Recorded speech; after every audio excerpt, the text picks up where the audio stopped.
लोग आपके बारे में क्या सोचते हैं यह जरूरी नहीं है, बल्कि आप खुद के बारे में क्या सोचते हैं यह बहुत जरूरी है। कहते हैं इन दाम्पत्य को बहुत बुढ़ापे में पुत्र प्राप्ति हुई। उस जमाने में भी प्रसव के लिए मायके जाने का रिवाज था। रानी माँ माया जी पालकी में बैठकर मायके जाने के लिए रवाना हुई। जाने के लिए लुम्बिनी नदी से जाना पड़ता था। वह नदी तट पर पहुंची तो वह का वातावरण बड़ा प्रसन्न था, प्रफुल्लित था। वृक्ष फूलों फलों से लदे थे। उस वातावरण में रानी जी रुकी तो उन्हें वही अचानक प्रसव पीड़ा हुई। उसी जगह पेड़ के नीचे वैशाख पूर्णिमा के दिन सिद्धार्थ गौतम बुद्ध ने जन्म लिया। सिद्धार्थ गौतम बुद्ध के आगमन का स्वागत समस्त ब्रह्मांड ने किया। माता नवजात बालक के साथ कपिलवास्तु आई। वह नामकरण संस्कार के बाद उनका नाम सिद्धार्थ रखा गया। वहाँ कई ज्योतिषी आए हुए थे। उन्होंने बच्चे का हाथ देखा। अलग अलग ज्योतिषियों से राजा ने पूछा, इसका भविष्य देखिए क्या होगा। कुछ ज्योतिषियों ने कहा सन्यासी बन जाएगा, कुछ ने कहा राजा बन जाएगा। उसमें राजा के विश्वासु ज्योतिषी थे, उन्होंने भी कहा यह सन्यासी बन जाएगा। उन्होंने सोचा अगर यह सन्यासी बन गया तो हमें तो बुढ़ापे में बच्चा हुआ है, हमारा राजपाट कौन देखेगा। राजा ने बोला इसका उपाय क्या है। तभी वहाँ के पंडितों ने ज्योतिषियों ने उपाय बताया। इसे भ्रम में रखो, जीवन भर इसे दुख का एहसास हुआ, इसके मन में पीड़ा हुई, यह तभी संन्यास की ओर चला जाएगा। राजा ने बोला क्या करे उपाय। तभी ज्योतिषियों ने पंडितों ने कहा इसके आस पड़ोस प्रपंच रचो। जिस महल में वह रहते हैं वहाँ उन्हें सुख में रखो। उन्हें पता नहीं चलना चाहिए कि दुख नामक कोई चीज़ भी होती है। मृत शैया से इन्हें दूर रखो, सूखे पत्तों से इन्हें दूर रखो। सूखा पत्ता बाग बगीचे में दिखना नहीं चाहिए। यह चीज़ें हैं जो आकर्षित करेगी, इन्हें संन्यास लेने की तरफ ले जाएगी। राजा जी ने ऐसा ही किया। अलग अलग ऋतुओं में सिद्धार्थ के लिए अलग अलग घर बनवा। एक बाग में उसके 24 घंटे 12 के 12 महीने बगीचे के माली बागवानी करते थे। पीला पत्ता वहाँ दिखाई नहीं देता था, क्योंकि पीले पत्तों को देख उनमें संन्यास जाग जाएगा। यह चलता रहा और वह एक दिन आया जिस दिन कुछ होना था। बड़ा ईश्वर ने जो लिखा था उसे तो कोई भी नहीं बदल सकता। वह महल के बाहर कभी कदम नहीं रखते थे। उनके पिताश्री ने उनके लिए सब महल के अंदर ही बनवाया था।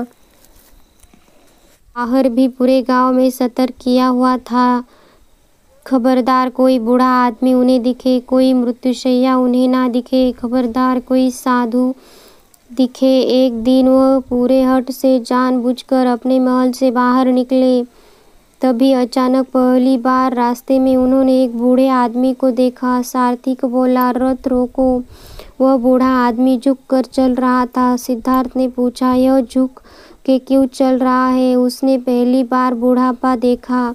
सारथी ने कहा महाराज मुझे आज्ञा नहीं है कि मैं इस संदर्भ में आपसे कोई बात करूं। सिद्धार्थ जी बोले मैं आज्ञा देता हूँ कि अगर ना बताएगा तो तेरी गर्दन उड़ा दी जाएगी। सारथी ने कहा महाराज यह बूढ़ा हो चला है। उन्होंने कहा यह बूढ़ा क्या होता है। उसने बताया यह जवानी के बाद की एक अवस्था होती है। सिद्धार्थ जी ने पूछा क्या मैं भी बूढ़ा हो जाऊंगा। उसने कहा हाँ एक दिन सबको बूढ़ा होना है। तभी आगे जाकर उसने एक मृत्युशैया देखी। तभी उन्होंने कहा रथ रोको।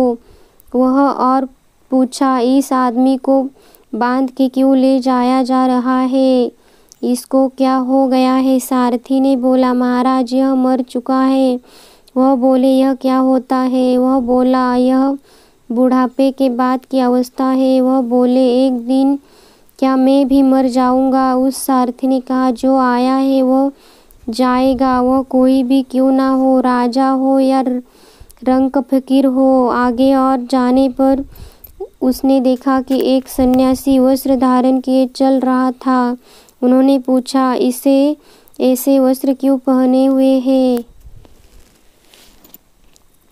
उन्होंने आज तक राजसी ठाट बाट देखा था। उन्होंने पूछा, यह कहा जा रहा है? सारथी ने बताया कि यह सन्यासी है, उसने सब छोड़ दिया है, जो सुख है, दुख है, क्लेश है। तभी उन्होंने जाना, सोचा, विचार किया, समझा कि जिसका निर्माण होता है वह नष्ट भी होता है। कैसे प्राणी जन्म और मृत्यु की श्रृंखला में फंसा हुआ है। उन्होंने गहराई से जाना कि हम हमारे जीवन में निश्चित समय के बाद नष्ट होने वाले हैं। वह उस सागर की तरह है जिसमें सागर की कोई समाप्ति नहीं है, मगर उसमें उठने वाली लहरें जलमती और मृत्यु को भी प्राप्त होती है, पर सागर का कोई नाश नहीं होता। जैसे कि समझिएगा, हमारा जीवन है जो हम जन्मते हैं और मृत्यु को भी प्राप्त होते हैं, पर यह एक परम शक्ति परमात्मा जो है, उनका कोई विनाश नहीं। उनके मन ने मोह माया को त्याग दिया है।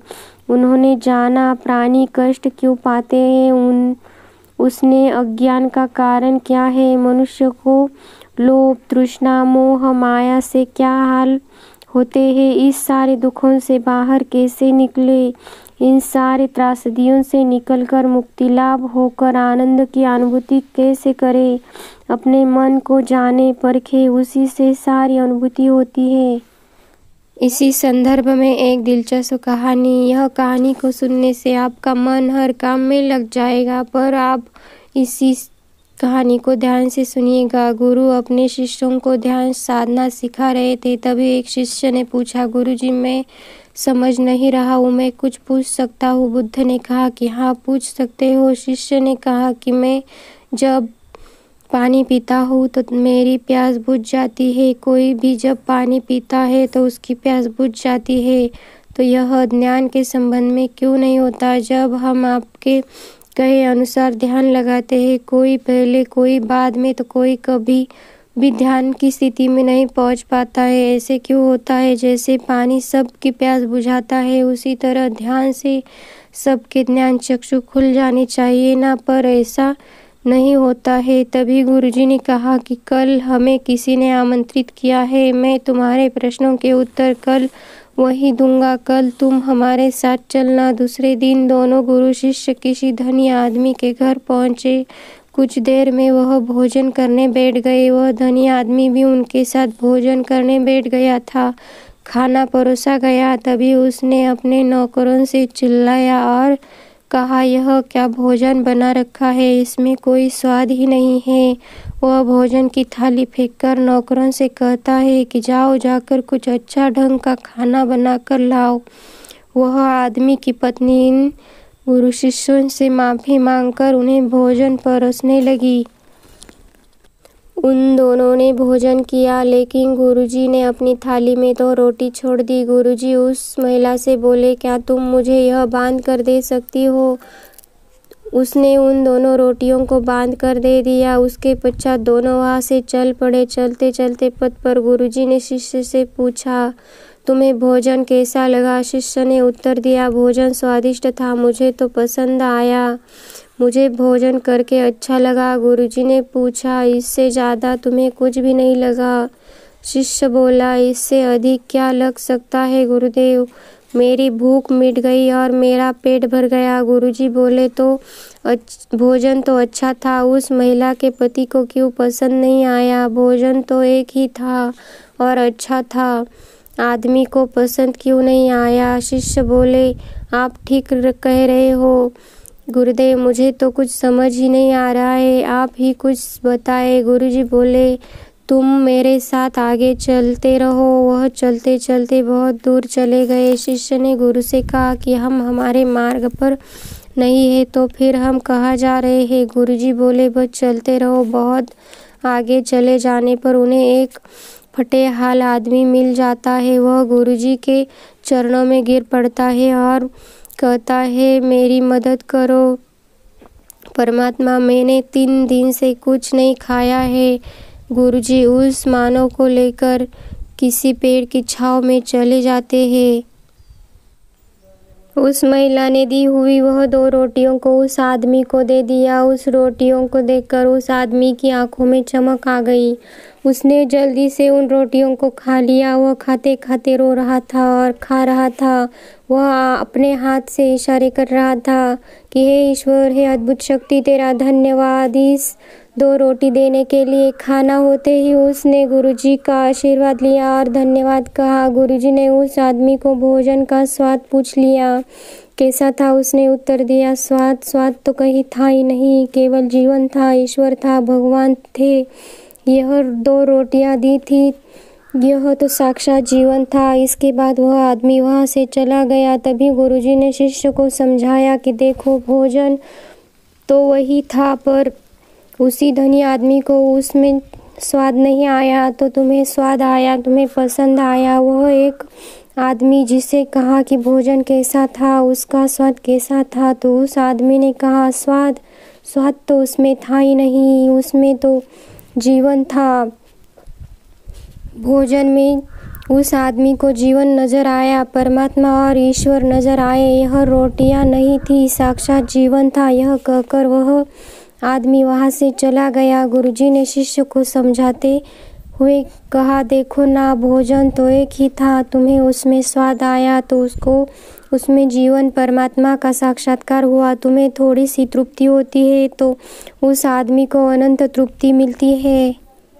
इससे पता चलता है कि आदमी और भोजन की तृप्ति में भी अंतर है। भोजन तो वही था, पर तुम्हें उसमें स्वाद आया, वह पसंद आया। पहले को स्वाद नहीं आया तो तीसरे को उसमें परमात्मा नजर आता है। मतलब कि पहले को उसी खाने से कोई तृप्ति नहीं होती, दूसरे को तृप्ति होती है और तीसरे को उसी भोजन में अनंत तृप्ति होती है। बिल्कुल ऐसा ही ध्यान के संबंध में होता है। जिसको जितनी ज़्यादा प्यास होती है वह उतनी ही जल्दी मार्ग बना लेता है। उसी शिष्य के मन का समाधान तो हो गया था, उसकी जिज्ञासा का प्रश्न का उत्तर उसे मिल गया था। पता है मन क्या होता है, मन क्यों नहीं लगता? मन का स्वभाव ही है भागना। जब कोई चीज़ हमारे पास अत्यधिक होती है, मन भर आता है, उससे भाग जाता है। जैसे उस धनी आदमी का मन भाग रहा था। पर हाँ, जब कोई चीज़ हमारे पास एक सीमित मात्रा में होती है और हमें मिल भी जाती है तो हमारा मन उससे लगा रहता है और हम उस चीज़ की थोड़ी बहुत अहमियत भी कर रखते हैं।